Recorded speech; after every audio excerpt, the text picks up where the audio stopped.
আসসালামু আলাইকুম ওয়া রাহমাতুল্লাহি ওয়া বারাকাতুহু। সম্মানিত দিনী ভাই ও বোনেরা, আজকে আমরা এই ভিডিওতে আলোচনা করব শিশুদের শরীর যদি দ্রুত শুকিয়ে যেতে থাকে, শিশুদের শরীর স্বাস্থ্য বাড়ানোর জন্য খুবই পরীক্ষিত কোরআন থেকে কিছু আমল। আপনারা আলোচনা বুঝতে অবশ্যই মনোযোগ দিয়ে শেষ পর্যন্ত শুনবেন। আমাদের চ্যানেলটি অবশ্যই সাবস্ক্রাইব করে ভিডিওতে লাইক দিয়ে পাশেই থাকবেন। তো বন্ধুরা, কথা দীর্ঘায়িত না করে মূল আলোচনা শুরু করে দিচ্ছি।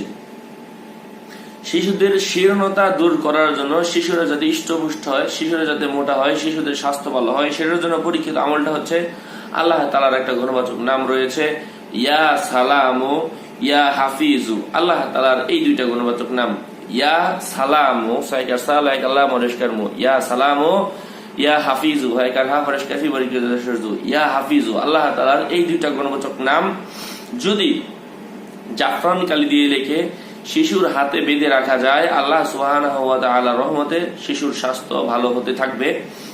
অথবা যদি শিশু সেটা ব্যবহার করতে না পারে, উপযুক্ত বয়সে উপনীত না হয়, তাহলে সেক্ষেত্রে করণীয় হলো এই দুইটা জিনিস লিখে, জাফরান কালি দিয়ে লিখে প্রতিদিন বাচ্চাকে এখান থেকে অল্প অল্প করে কিছু পানি পান করানো।